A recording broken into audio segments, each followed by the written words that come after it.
On July 2nd, 1992, the Canadian government did something unprecedented. It banned cod fishing off the coast of Newfoundland, a fishery that had fed Europe and North America for 500 years. Nearly 30,000 people lost their jobs overnight.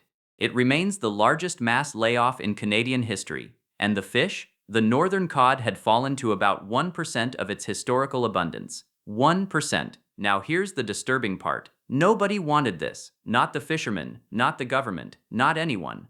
There was no villain. Every single boat that sailed out was making a smart, rational, profit-maximizing decision. And 5 centuries of abundance ended anyway. Today we're going to find out how, by building that tragedy from scratch, with 1,000 little herders and one shared field. And then we'll do what reality couldn't, rewind it, change the rules, and search for the version where everyone survives. The idea has a name, and it comes from a 1968 paper in Science that became one of the most cited articles ever written, The Tragedy of the Commons, by ecologist Garrett Hardin. His picture was simple, a pasture, open to all, 10 herders, each with cows on the shared grass. Now, as a herder, you ask yourself, should I add one more cow? The benefit is simple. You sell one more cow's worth of milk and meat, all yours. The cost? The extra grazing wears down the commons a little, but that wear is shared by everyone, a private gain, and a socialized cost.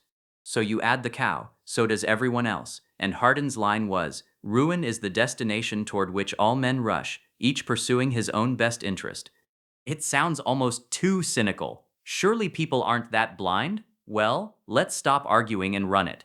Here's our world. The green grid in the middle is the meadow, 100 by 100 patches of grass. Grass regrows every week, but only if enough of it is left standing. That's how real grasslands work. Around it, 1,000 herders. Check the legend. Each squircle is one herder. Cyan means they're grazing within what the land can sustain. Amber means they're pushing past it. And the little gold particles flowing to them, that's income.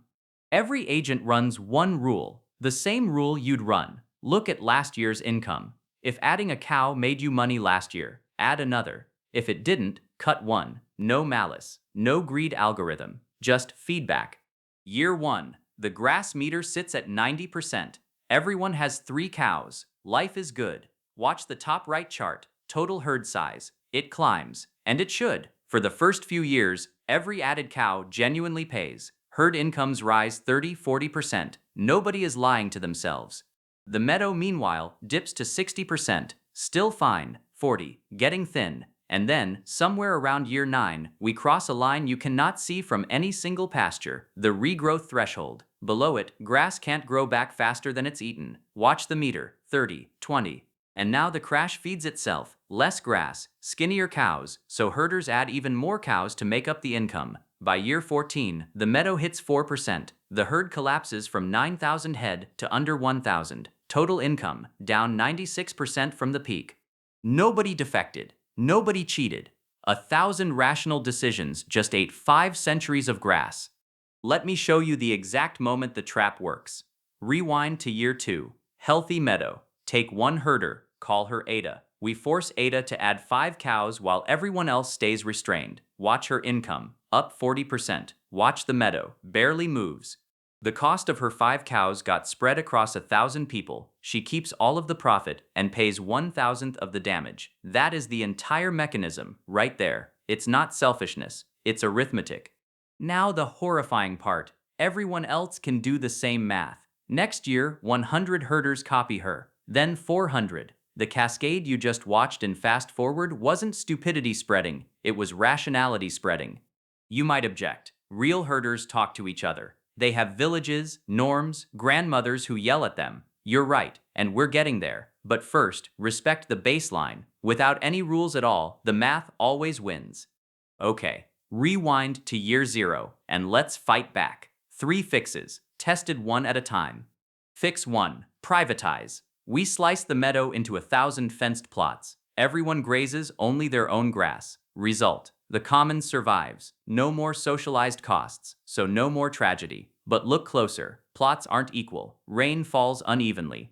After 20 years, the wealth Guinea, 0.12 at the start, drifts to 0.58. And when a 2-year drought hits our little world, the herders on bad plots are wiped out with no shared buffer. Privatization works, and it's brittle. Fix 2. Rules the community writes itself. Before year 1, we let the herders vote on a quota, 5 cows each. Here's the catch. A quota without enforcement is a wish. So we add 2 more ingredients. Monitoring. Each week, 5% of herders get inspected.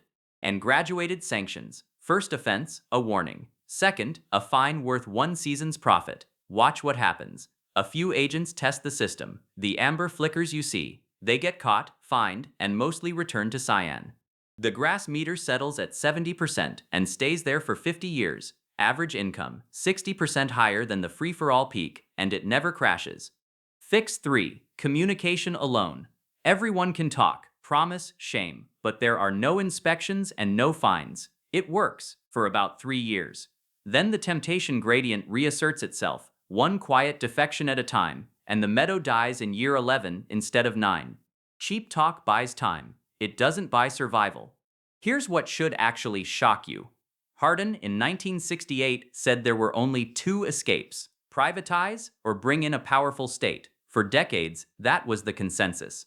Then a political economist named Elinor Ostrom went out and looked at real communities: irrigation farmers in Spain and the Philippines, inshore fishers in Turkey, forest users in Nepal, and found case after case where ordinary people ran commons sustainably for centuries, with no state and no fences. Her 1990 book, Governing the Commons, laid out the design principles: clear boundaries, rules set by the users themselves, monitoring the user's trust, graduated sanctions, cheap ways to resolve disputes. In 2009, she won the Nobel Prize in economics for it. And notice what our simulation just confirmed. Her recipe isn't a moral one, it's a mechanical one. Monitoring plus graduated sanctions changes the game itself.